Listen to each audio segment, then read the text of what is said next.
people says we don't want this. Why are you pushing it? All right, so everything still boils down to capitalism. I'm not sure that the government here is forcing people to go that route yet. The government might not force. They might not carry cane to come and flog you. But they can do it subtly without you knowing.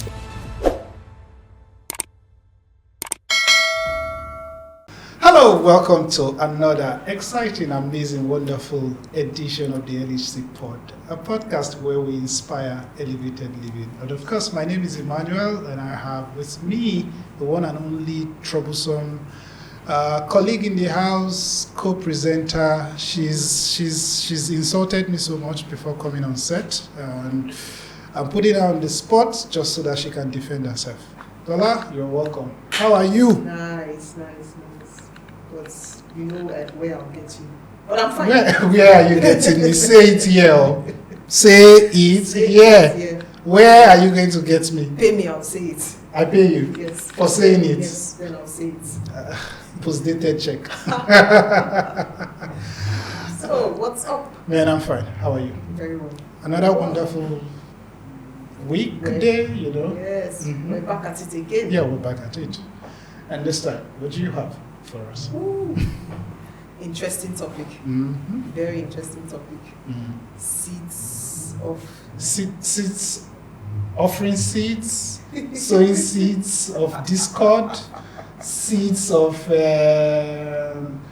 can sow into my life. My soil is very fertile. So what seed are you sowing?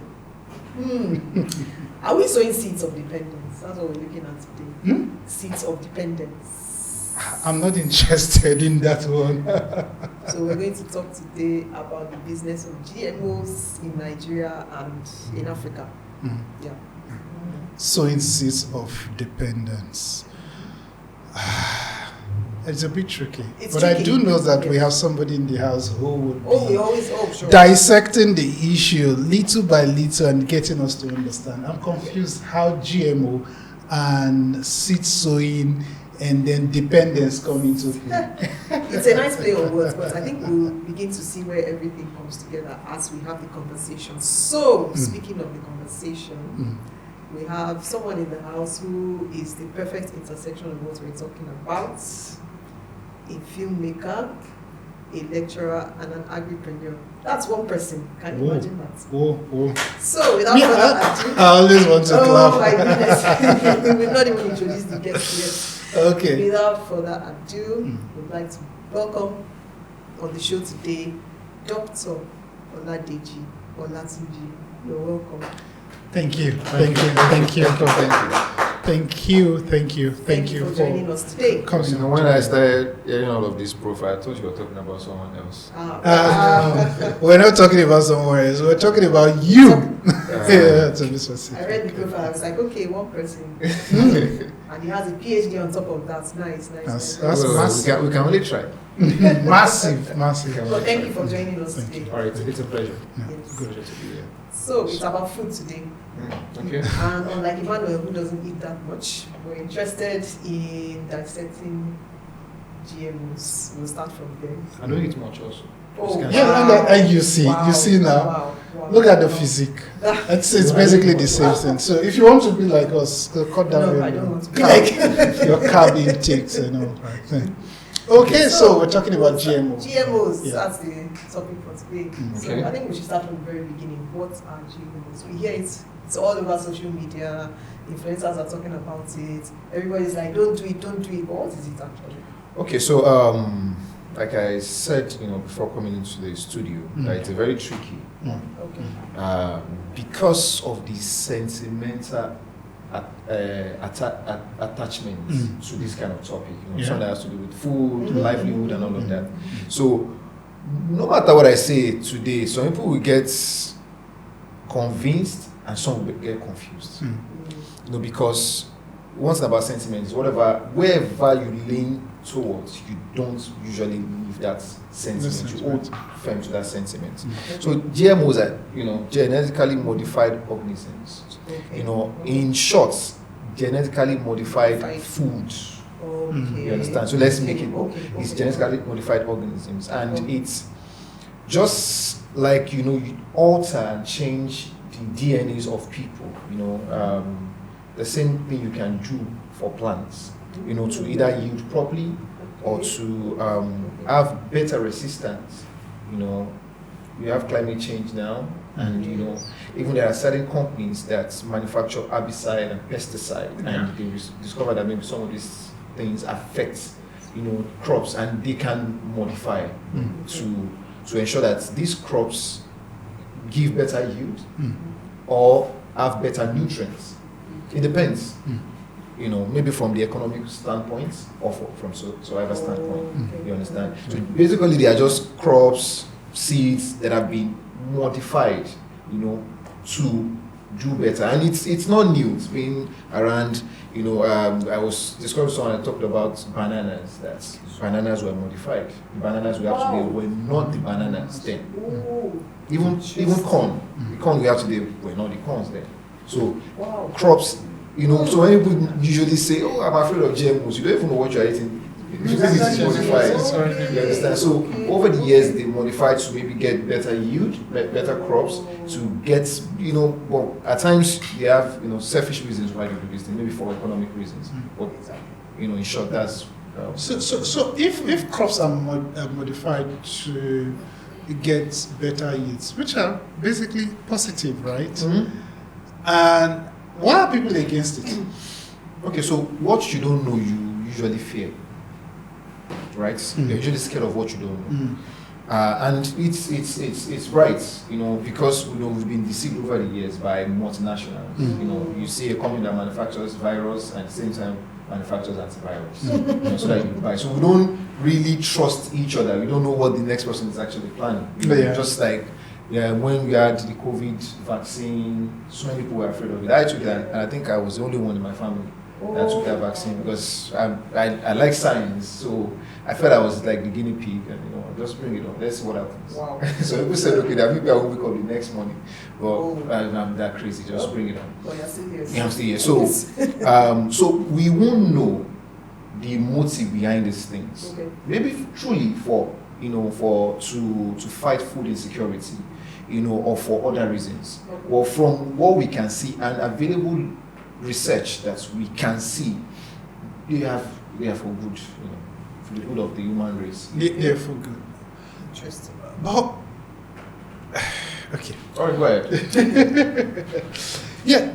There's been a whole lot of noise off air, on air, concerning this. We've seen people argue against and then later on begin to argue for. We know the gladiators at the forefront pushing this through government agencies. Wouldn't it be okay to say, see, I create this. If you don't like it, no problem. Let me go and rest. Why are you insistent? Why? For instance, and I'm just going to mention them straight up, Bill Gates is at the forefront of pushing this. Advanced countries like the Switzerland and all that are against it, and they've totally said no, don't. In Africa, we seem to be accepting it. When you check the land, the soil in Africa, the kind of crops that we have in Africa and all, you realize that we're better off than even the countries who are saying that they don't need it and then they ban it outrightly. Why? First, why the insistence? Why pushing this beyond? So it is the why. Maybe the why would help us understand better and be able to convince people. Why? If the people says we don't want this, why are you pushing it? All right, so everything still boils down to capitalism, right? Okay. I usually say that nobody is nice. There is no billionaire that is nice. Everybody is protecting their business interests. So if he is pushing that, it's his business, right? And he has, motives, maybe for good or otherwise. We won't know. And, I don't like saying what I don't know. But what I know is that when people push this, they have whatever it is that they want to benefit. It's just like when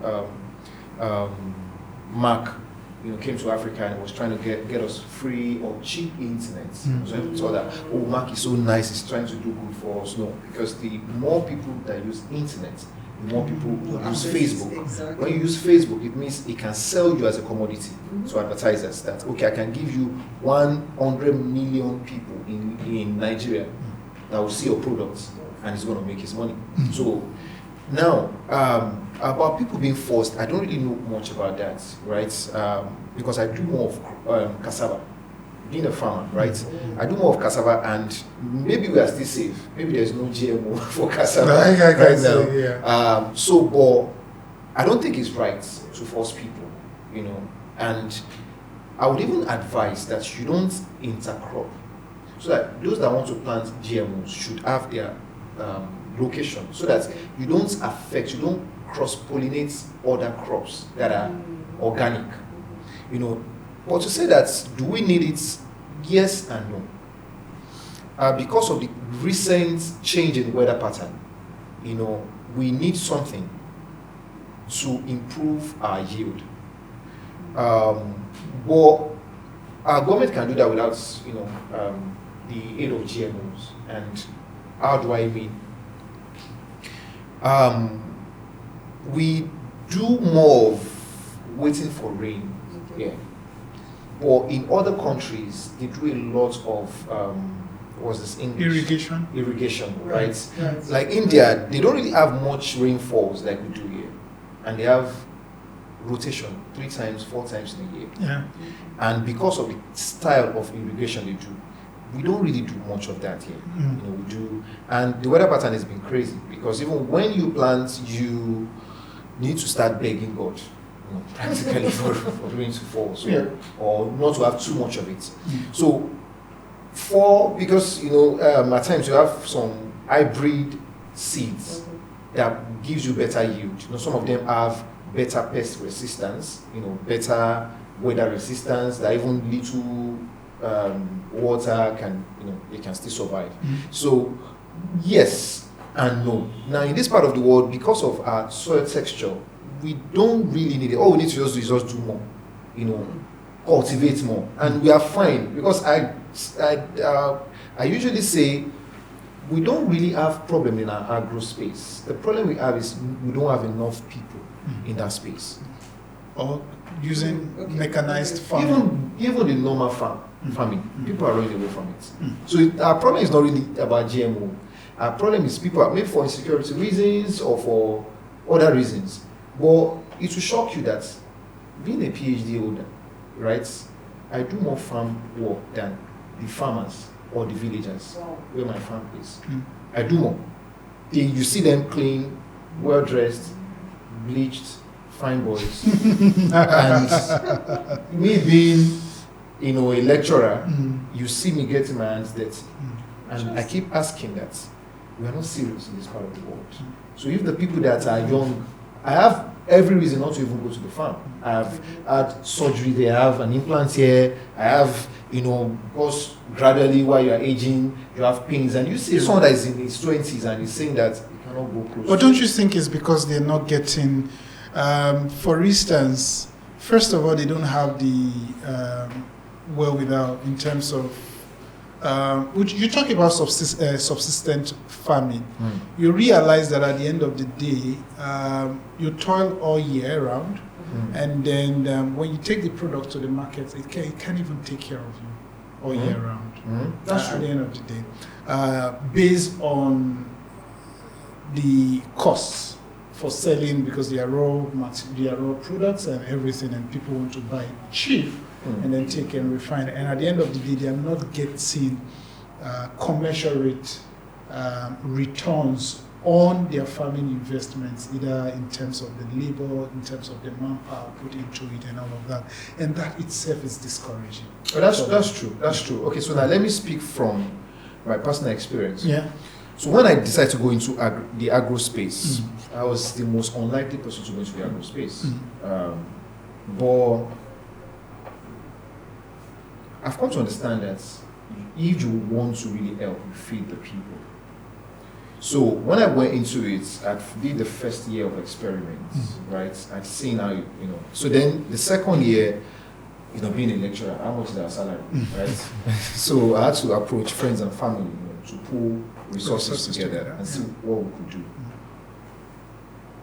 The luck I had was that, and that's part of why we go to school, was that I realized that if I didn't add value to it, I'll be in trouble. Okay. As a farmer, if you use your energy, your blood, right, you are good. Or as an agro investor, if you just plant, harvest, and sell, you are in trouble. And for certain crops. Yeah, sure. Especially the perishable ones. Perishable ones. Now, because you are going to compete with people that use their own blood, so they can afford to sell at a loss. You can afford that.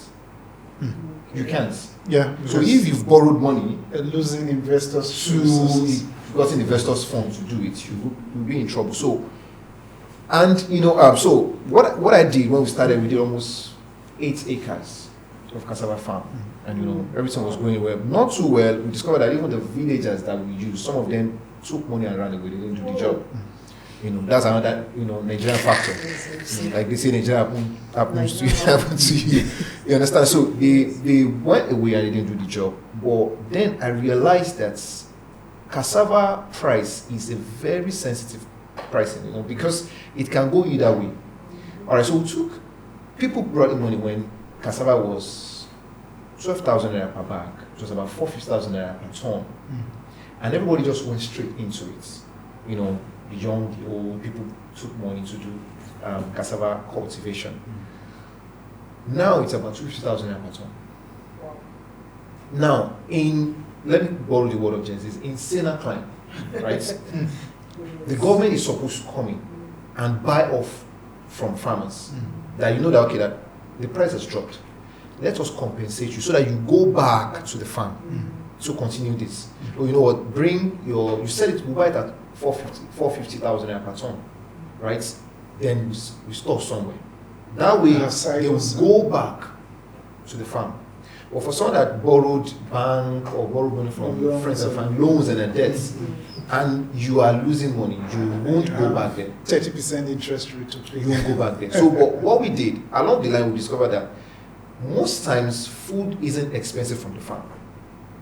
But middlemen inflate these prices. Yeah. For their own shallow gains, right? No, it's returns. However you look at it. Yeah, no. So like I said, they are pound of flesh. Sure. So, and the reason why we started was to ensure that we give back, to the community. Let's feed, because everybody was complaining about jackpot. Okay, we all can run away. Let's stay back and see the little we could. So we took the middlemen away from the equation, and we're able to cultivate, harvest, produce, and sell at a very cheap rate. Yeah. That way, we survived. Because if we didn't make enough profit from cultivation, because definitely we actually made losses from the cultivation. But because we had processed and added value to it, we are good. You understand? Yeah. So, saying yes, I know it's because somebody shared my flyer with somebody and the person said, no, cassava is a wrong investment right now because you lose money. That's true. Well, if government can come in and encourage, but beyond that, we all should look at the brighter side. That what are we doing? If everybody runs away, the price of cassava will go up again. And I'm suspecting that that's what's going to happen in the next 1 to 2 years. People will run away. Yeah. So in a nutshell, what I was referring to is you wouldn't then blame some of the young chaps who just feel like it's better off getting, because again, agriculture, farming is tedious and it takes a toll on you, either as a person or your purse or your investment purse at the end of the day. So it could be the reason why they just don't want to take further risk by saying, okay, we're going to involve in all of this. But I do think that government should have, first of all, encouraged farming, because I, for one, do believe that rather than building, people never eat you dey build flyovers here and there. We don't need most of these flyovers, and I dare say it before the cameras today. Right? To say there is food shortage, and it's the reason why food inflation, as of today, is on the high. A typical household today is spending over 16% of their earnings on food. 16 or 60? Up to 60% of their earnings, wages on food. You flip that to the advanced country, you're spending patry maybe 20% on food. So that then creates, if you're spending less on food, it gives you room, your disposable income would increase at the end of the day, and then you can then begin to look at other areas of the economy to invest. Okay, I can start a business, I can start a side hustle, I can do this and all of that. One would think that given the insecurity that we have in the country, given the food shortage that we're currently experiencing, that the government would begin to re-examine and say, you know what, let's go into farming. Let's support people as against preaching GMOs. Right? Let's go into mechanized farming. Let us form groups, associations, provide them with the tools, tractors, land, security to, and at the end of the day, they are able, not GMO. For instance, I'd like to ask you, because you are the expert, is there anything wrong with our seedlings in Africa or in Nigeria, to be specific? No. So why GMOs? So let me answer the first question that you asked. That's why can't governments, invest more in our? They are actually, to be sincere, you have funds for farmers now. They have grants for them. Maybe not enough. Maybe not enough. But they are somehow supporting, and at the state level, there are certain states that are doing a lot in that space. Okay. Lagos is one of, despite the fact that Lagos does not have land, Lagos is trying. Is the fund creating fund is one thing, because I'm just going to get to the farmers. I'm just going to be breaking tables as I am now. Creating fund is one thing. Giving funds to the right people is another thing. Let's leave party aside, because most of these grants, most of these funds are usually given to cronies, and I can tell you there is a whole lot of grants, loan, agriculture this, agriculture it was so this, Operation Feed the Nation that. I'm just using these terminologies, not specific to anybody. At the end of the day, the right persons that deserve to get these loans and grants, they don't get it.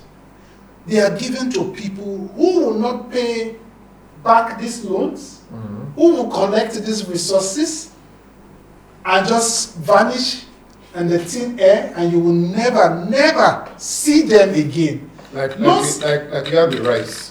Yes. Fertilizers are only given to people of a particular party. And if you are not in support, you are not. If you are not going to vote, you don't get. If you don't have your voting card, you will not get. If you don't have the party's card, you are not going to get. So, to even access fertilizers, which are subsidized or outrightly given by government, is by who know who at the end of the day. So, if the government is actually not tackling, whose fault is it that at the end of the day you have all of this, yet you're still food insufficient? Well, okay, like what you said now, that some people, the right people, don't get it. I wouldn't know, because I have not even tried to even assess. Yeah, I know. I have not tried. When we were about starting, someone said, "Oh, we should go to the Bank of Industry." I said, "I don't want to. That if I go to the Bank of Industry, the idea is actually to build the faith in people, right? That Nigeria can actually work. So I have not tried, I see, pictures, images, press releases, and all of that, but I've not tried. So, but the truth is, we know that not everybody will get it, or maybe not the right people, and it's a Nigerian factor. Even the people that would get it may eventually still sell to farmers. They do that a lot. But what I know is that I've heard from farmers, some that they got these things. They give them herbicide, pesticide. Yeah. But most of the governors, state governors, are not doing enough about it. They are not. Borno State, for instance, and that's this other state that bought lots of tractors. There's a particular northern state, I can't remember. Bought lots of tractors, and you go to their office, you don't even pay. They will drive to your farm. And You just have to make a request. Yes. Who does the okay? There's a state, I cannot Borno State, there's a particular Is it state. Niger? I think Niger, the government. Yeah. Oh, It's yeah, Niger. that's Niger. That's Yeah. Niger State. So, but many other states, like Ogun State is not doing enough. Ogun State has the land. Yeah, the land, yeah. So Lagos goes to Ogun State to buy land or rent land for agro purposes. Goes to the north. What is Ogun State doing? What is Osun State doing? What is Oyo State doing? I'm just talking about even southwest. So we all can push it to the federal, to the federal, to them at Abuja. Yeah. At the state level, we need to do, all hands must be on deck. Even in your compound, if you can just plant 20 sacks of tubers, you have done something. You have helped. Yeah. So yes, we know it is not encouraging, right? Yeah. We don't get all the things we're supposed to get. But notwithstanding, I think we as a people can do more. And your question about do we really need it, Yes. or what's wrong with our seed? Nothing's wrong with our seed. Okay. Nothing is wrong with our seedlings, so we don't need GMs. Nothing's wrong. So, but again, from the economic standpoint, right? Those that want it can have it. If you feel that that's where your redemption is, you are free. Why should you have it when experts are raising concerns concerning the GM? Now, but what you have to understand is this: no matter how much we shout, there are people that will collect it. I don't have, first of all, you see, if you don't create an avenue for you to have it, for countries that, first of all, ask, does GMO have adverse effect? Okay, so why do my research yesterday? On the soil, as well as on human health. Or else, why do my research yesterday? Because I'm a mass comm lecturer. Yeah. So yes, I have a limit to what I can say. So why do my research yesterday? I discovered that there's not been any concrete research. And as researchers like us, there's not been any concrete research to prove that it has adverse effects. However, there's been argument that there are certain illnesses that we never had before. Or suddenly, there's been an uptick in these illnesses. Maybe they are related to GMOs or not, we don't know. But there is that concern. And also about biodiversity, right? Maybe because these seeds have been engineered or re-engineered. Certain things may affect certain animals.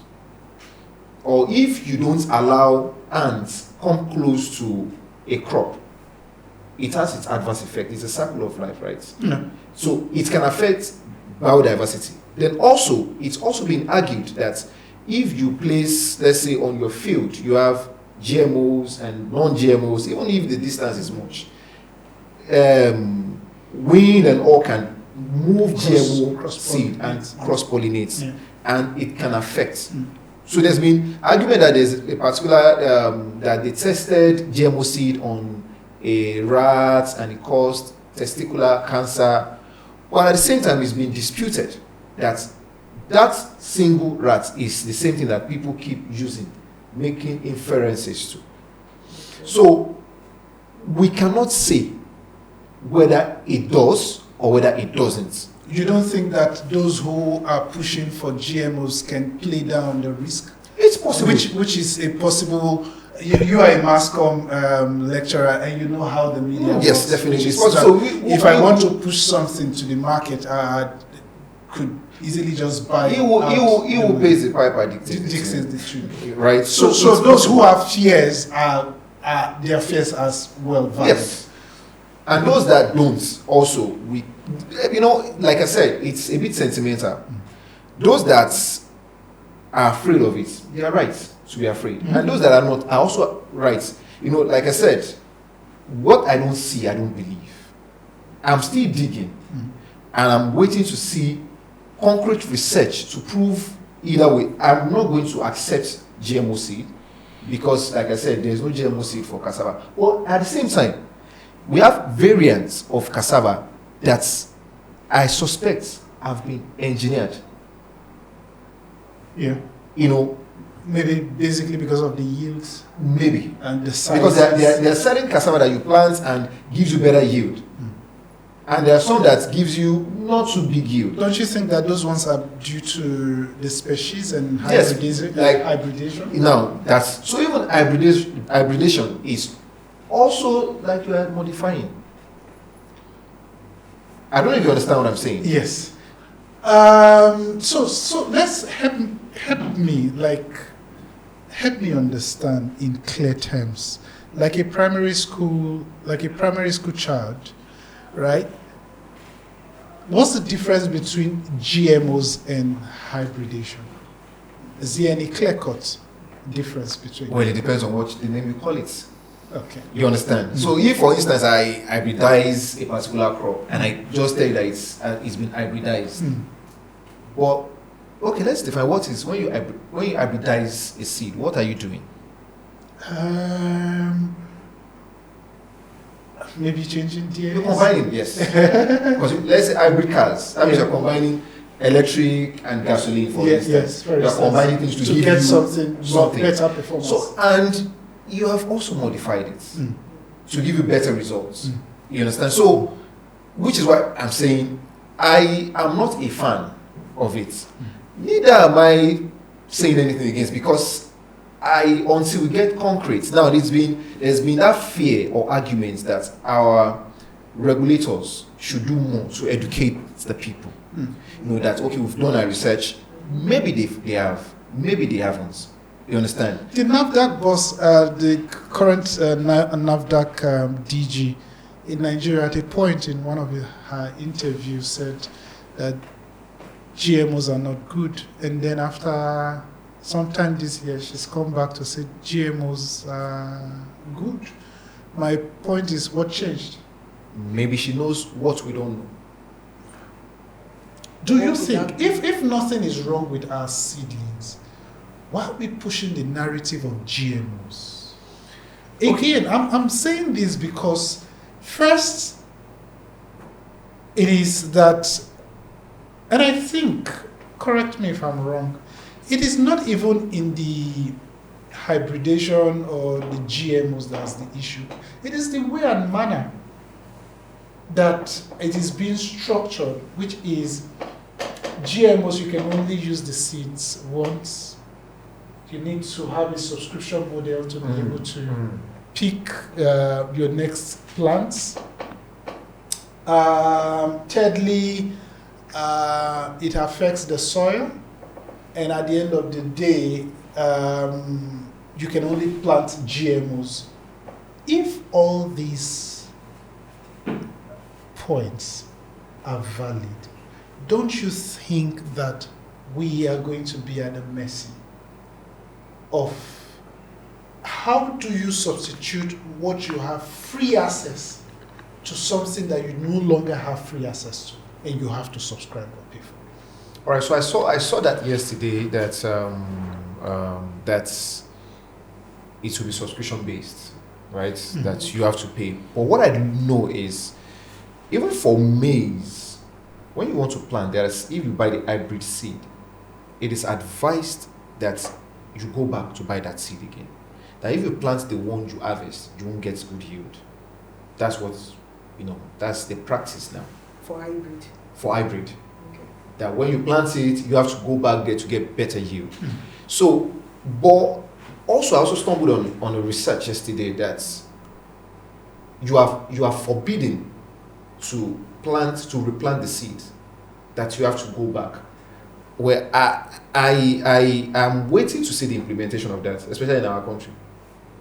I want to see how you want to arrest people in remote villages.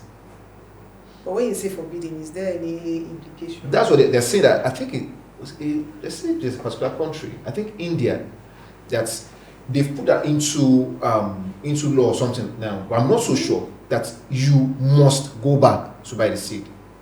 And like I said, when I started that,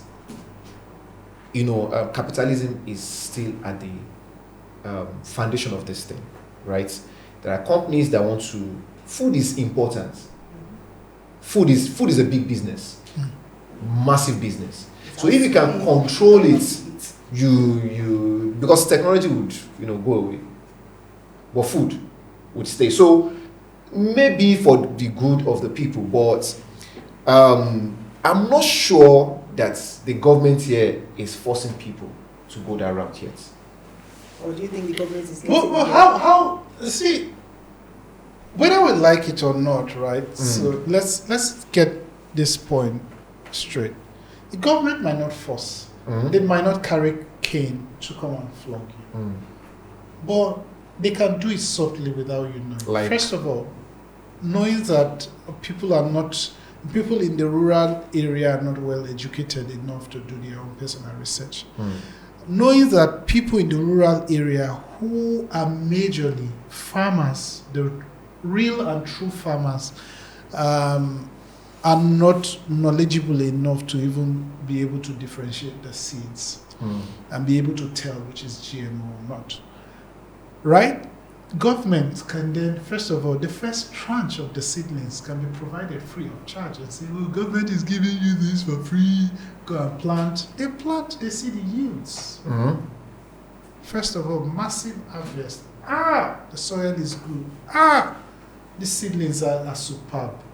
And then you go, and then the reality hits you in the face. Which is one, you now have to subscribe. Next thing, the man goes back to his farm, tries to plant the other season, and look, I'm not getting enough yield.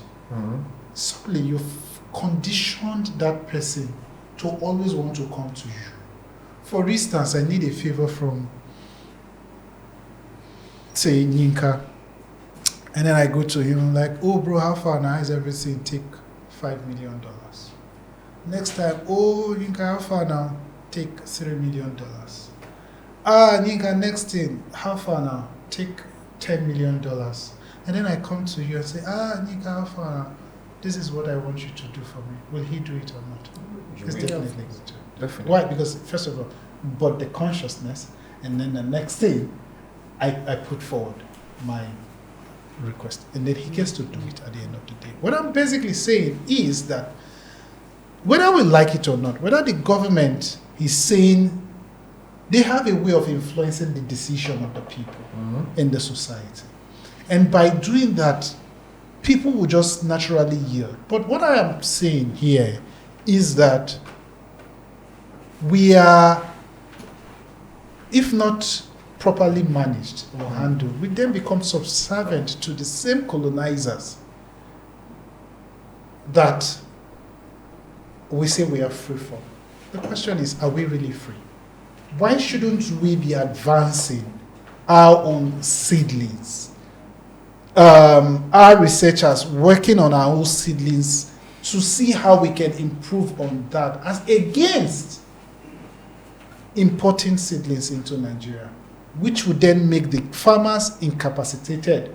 One, two, growing up, I see my grandparents would, when they harvest, they would keep a portion of their harvest.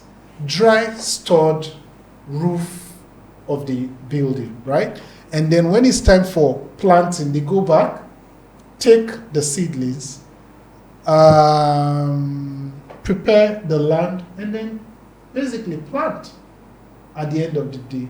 If you need to do what was it called? Cross planting. You plant cassava, you plant maize, you plant groundnut alongside with it. When it's time for harvesting groundnuts, you harvest. When it's time, they weren't complaining. Even up till now, they are not complaining about the seed.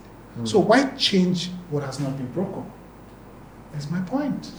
Well, like I said, at the end of the day, it's still all capitalism, right? And basically, so let's substantiate. That is the motive. Definitely. Capitalism, which is that just as you have tokenized your tech, SaaS, software as a service, you also want to tokenize your farming. And then you're converting that as a service as well. Why? Because they are offering you service and you are now paying for it. And what does that leave you? It leaves you at the mercy of the same people at the end of the day. True. And then when that is done, are you truly helping your people, or you are incapacitating them and then putting them at the mercy? Okay, so I usually don't get too agitated. I want to see these things play out. Why? When? Now, because the reason I'm saying that is I want to see how you want to force everybody to do it. Now, you said that they can do it tactically, subtly. But even in US, they've been mandated to have a stamp on it, or an inscription on it to say, okay, this is a GMO food, this is not GMO food. Maybe we'll get to that point. Maybe you have some agro investors that would want the GMO seed because it gives them better yield. But those in the remote villages, like from what I've heard, they may not take it, because these are people that, even technologies that we are okay with, they are usually skeptical about this technology.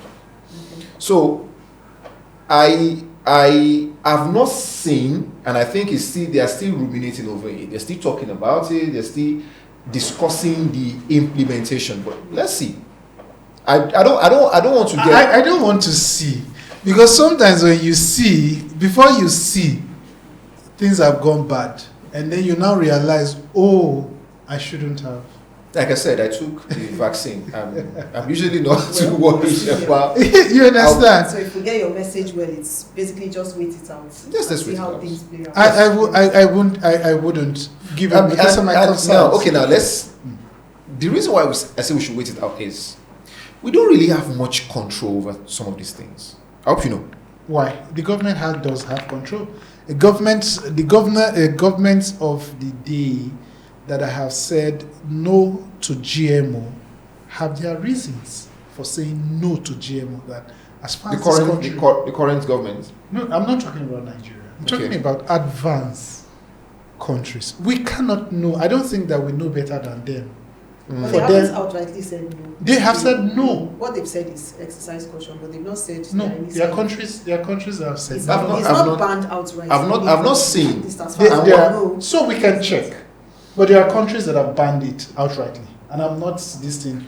You can, if you don't have that information, you can check. I don't have that information. Yes, yeah. So we can even check it now. There are countries that have banned it outrightly to say they don't want GMO in their space, and we don't know better than them. So, but like I said, what I've discovered right from my research is that it would affect other crops. It's possible. Yeah. So if it's going to affect other crops, why are you? So which is part of why some are saying that people should exercise patience, and tread with caution, because if it will affect other crops, then it is risky. If you want to do it, maybe have a space entirely for GMOs. So you have a space at the end of the day. See, it's one thing to say let's have a space to cultivate. If the seeds are affecting other seedlings. If the GMO seeds, from what we are reading, are going to have adverse effect, even on the soil, Is it the humans? Who are we cultivating the GMOs for? Because so many things actually affect the soil. Even mechanized farming affects the soil. I know. It affects the soil. So, well, like I said, let's see how it goes. That's my own opinion. Okay. Will I accept it? I'm not sure. But I said, even for cassava, I cannot say authoritatively that it's not been modified. Even the maize that we plant, we cannot say authoritatively if it's been modified or not. We cannot really say, because farmers now, even maize farmers now, they buy hybrid seeds. And somebody said they've treated some in certain solutions to ensure that pests won't get to them and all of that. That's still being modified. You understand? So, but except you are in government, you can't really tell the layers of checks that they will put in place. I don't know. But from what I've heard, because I've heard a lot of pastors, religious leaders preach against it. But I don't follow what people say. I usually want to do my own research. And from my own research, I have not laid my hands on anything yet. Are they preaching based on research, or are they preaching based on theories, conspiracy theories, religious leaders? Definitely. Some of them have their own, research to fall back, to, and some are just preaching based on sentiments and fear and. Okay, so let's even flip it a bit and say, so for example, we decide as a country that we don't want to grow GMOs. Is there any adverse effects? No. Will there be any adverse effects? No, we just continue in our old ways of life. It's simple. So would you say in effect that it's being forced through policies on the agricultural space? Maybe. I know you've talked about capitalism. I know you've talked about the fact that it's a business, but let's say we agree that we don't want to do this business, we want to grow it the way we've always done it. Would there be any implications on the wider agricultural space? No. Just the same way we rejected same-sex marriage in this part of the world. Right. We rejected. We said that we didn't want it. Okay. Nothing happened. We can take a stand to say we don't want it or we want it. Right? Okay. So I don't see it affecting our agro space. It's business, but again, we are not at the back end. And the position is going on. The back end can also be that in clause of I come to you, I want loan, I want help in this area, and then the clause is you want this, but this you need to do this. Again, like I said, we are not there. So but these are won't know. It's possible. This is you and I are government, and whether you like it or not, documents for loans and sometimes get into the public space, and you read excuse me, and then you read and then you read certain clauses, and you are wondering why those clauses are put there. These are all facts. And sometimes what they preach to you as help are not real help, right? But it's basically, I'm going to give you this XYZ as loan, but I want this in return, which is a favor. Basically my analogy on giving Inca ABC amount of money, for instance, right? And we have that.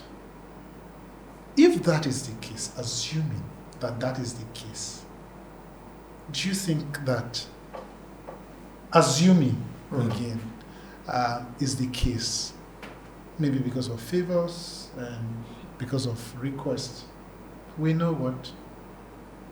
Don't you think that the government, who is called governments, again, I'm not specific to any space, governments of the day who are going for this and pushing it down the throats of their citizens, are actually trading their citizens? That is if it's a so now because we don't know And like I said, whatever At I what don't point know, are we going to know? maybe we know, maybe we will know or not. Are the skepticism valid? So okay, what I Are my worries valid? My argument most times is that vox popular is usually not popular. The voice of people usually is not the voice of God. Verse the and verse. You understand? Well, Why? Because most times in general opinion, most times lies foolishness at times. well, that is true. Okay. So I don't go for the crowd. Oh, everybody supports this. No, I like to take my time to actually see. It is possible that they are right, and it is possible that they are not. Maybe from for sentimental reasons. And like I said, sentiments are very strong. You, no matter what anybody tells you, you hold on to your sentiments. Yeah, but there are experts who are experts in genetics who are coming out to seriously voice out their opinion about this. Definitely anything you modify, would have some other negative effects. Because you have modified it. It's not the same way God programmed it. But whatever that result will be, we won't know. Because even in humans, you're beginning to see kids of 12 now with high blood pressure. Okay. You're seeing kids, 10, 11 with that are hypertensive, kidney failure, and all of that, which is weird. We don't know where these things are coming from. But at the same time, I wouldn't want us to raise false alarm. But, okay. Over what we don't know yet. I don't know if they will implement the GMO tomorrow. They next already week, are implementing it. in this part of the world, in Nigeria. Of course. So, but what I know is so far nobody has called me to. But it's just that nobody is saying these are GMO seedlings. Take. So that's But these seedlings are stamped, and people are saying, "Oh, we got seedlings that are stamped." so like I said, there's really nothing much we can do about I it. would ask you a question. Okay. If you were given a second chance to take the COVID-19 vaccine, would you still take it? I took it twice. Yeah, I mean, given the amount of information third out there now, if you're given the third chance, would you take it? Most likely, Why? because I don't live my life in fear. With all the exposés that have happened in terms of all the shady deals, all the shady deals. 1, 2, how everything was blown out of proportions and all of that. And your realization, would you still? It's actually possible that what we got was just maybe anti-fever or whatever vaccine. No, I'm basically just saying. It probably didn't even do anything. Yeah, maybe anti-fever, anti-whatever, but they tagged it a COVID-19 vaccines. And there were postulations here and there, issues blown out of proportion. People made a hell of money from the governments of the world, and they are cooling off. I think what you saw is more of capitalism, because there was a lot of sensationalism around COVID. So even the people saying, "Oh, the vaccine had this and that," I personally know people who passed away from COVID. So it wasn't a hoax per se. It's just a case of what information came to the public consciousness, what was the information that people actually propagated. And a lot of it was negative, because again, there were the religious leaders who were telling you, "Oh, this thing is linked to other things, there are issues around it," which people took around with. So to your point about vox populi, it may not necessarily be scientifically backed opinion. So, but like you said, I've come to understand, from my own research, I've read lots of books, and come to understand that the game is the game. It's business after all.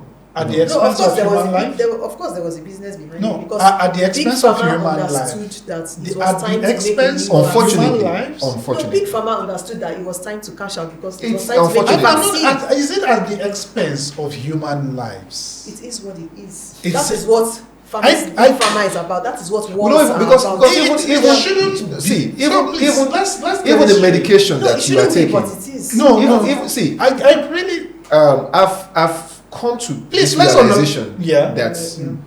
eventually maybe when all of us get to I heaven, won't right? sit here. Maybe when all of us get to heaven, right? Yes, relax, There are relax. certain conversations that we have when we eventually get there. if there is heaven. If you understand, when we eventually get there, there are certain because We first won't the go first down. the first No, question if there is heaven. the and I'm first saying question that- I want to We the won't first go down that Yeah, rabbit hole. yeah. No, the first question I'm going to ask is, sorry, what made you send me down to this place, to Nigeria? No, that's the first question. See, these are the issues. You understand? So, but there are certain things that we won't know, and I've come to accept something that's while we are here, make your own impacts. Whatever you can do, you do it.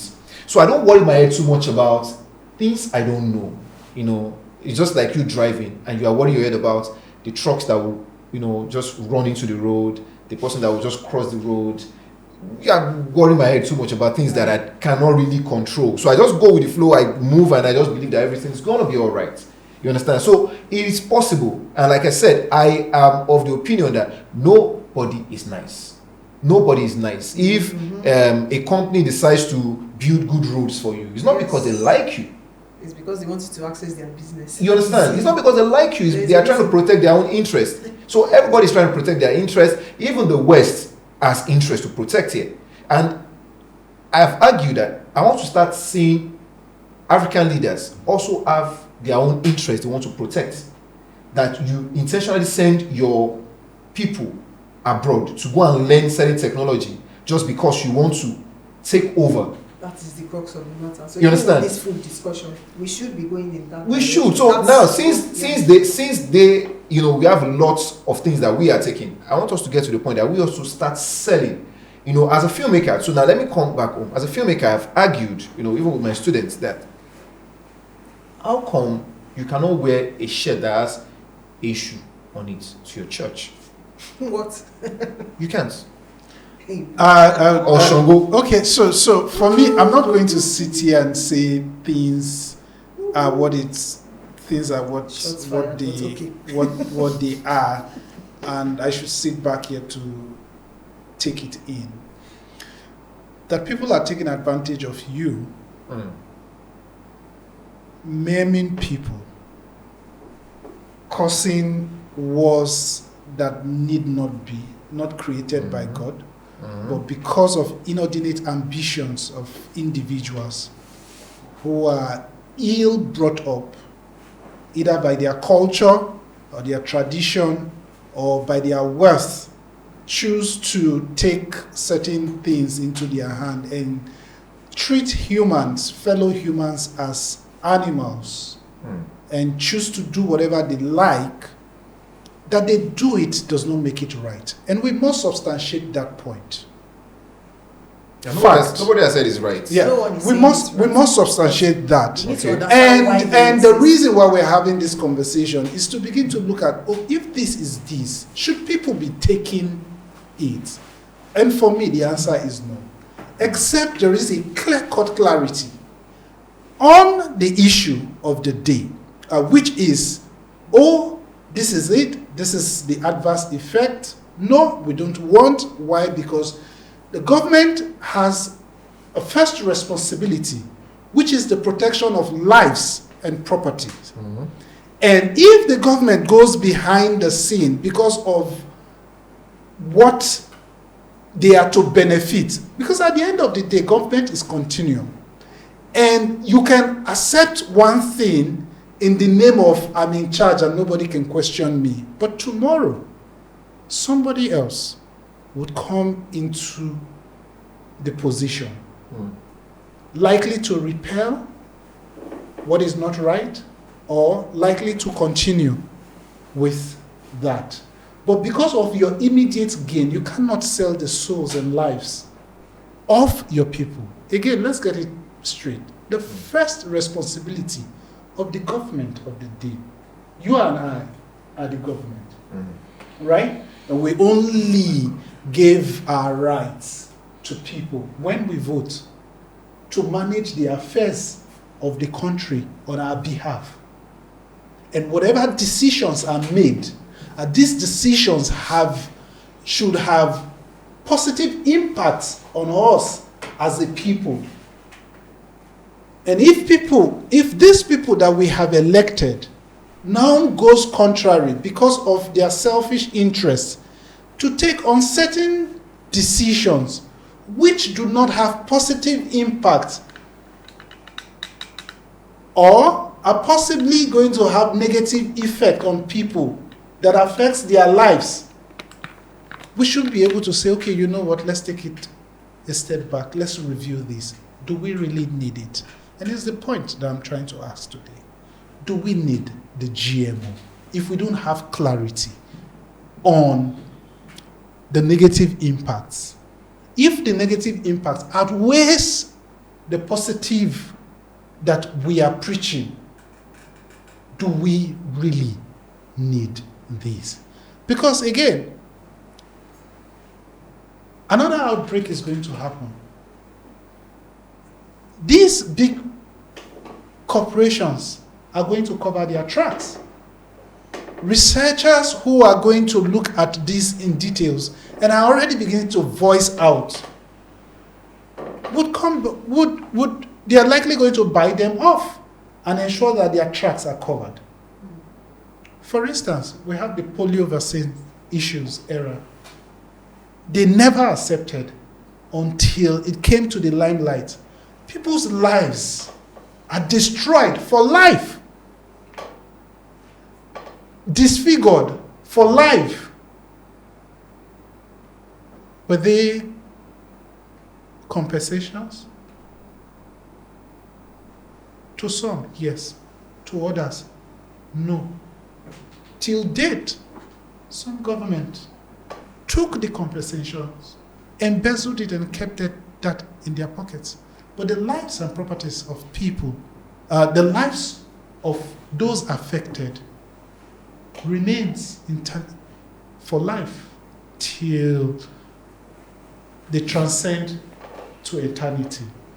But the point that we need to emphasize here, why change what is not broken? Do we need GMO? So if the record is not broken, don't change it. Don't change it. All right. Okay. So so maybe we'll go on a short break and maybe we'll come back and then we'll wrap up.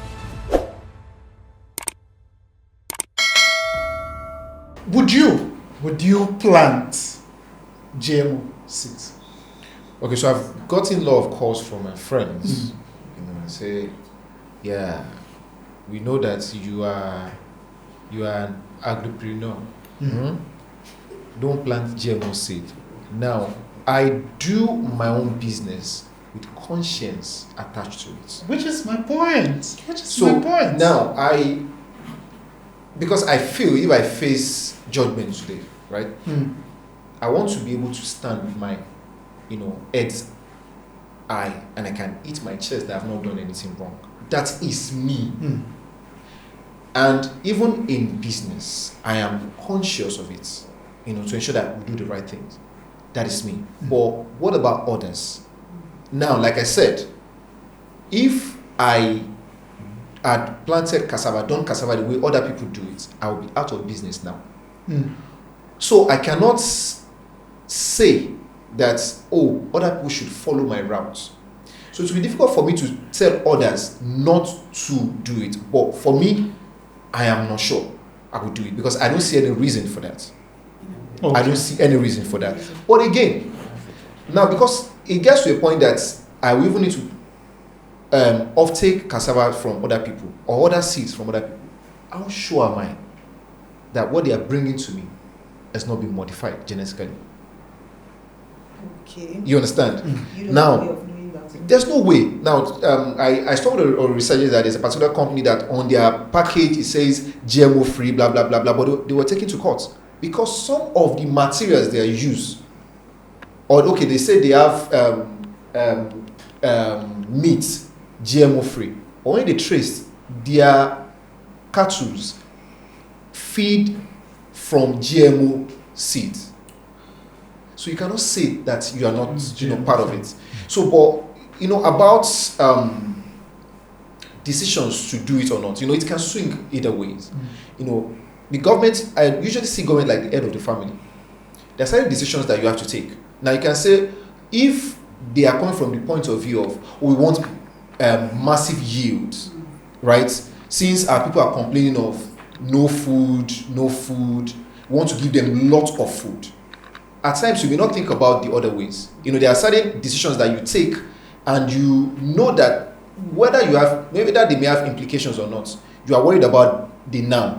Politically expedient. You understand? Which are selfish. So now, right? it can be selfish and it can be because it's maybe political expedient actions. Why? Because I want to remain in government for the next 4 years. No. So I need to provide something. Maybe not to even remain in government for 4 years, but to do what you think is right. And that can even be argued. What you think is right may not be right. But in your own head, there are certain decisions that our parents took, not because they didn't like us, but because they took because they feel it is the right decision. Whether we pay the price or not, that's another argument. So that's the way I am seeing it from. That's the angle. That maybe, but because I don't know and I don't have the evidence, when I leave this studio today, I'll keep doing my research. Maybe I'll write a paper on it, so that I can prove that, okay, truly it has been established. But when you do empirical research, there's no evidence yet. But will I plant it? I don't know. But will I use the seed? I don't know either. You don't even know. I don't even know. So if I say, okay, that why processing? I know. No. How will I know if I say, okay, why processing my? So I do gari, and I do gari semo, which is lafun and semo. So I combine lafun and maize.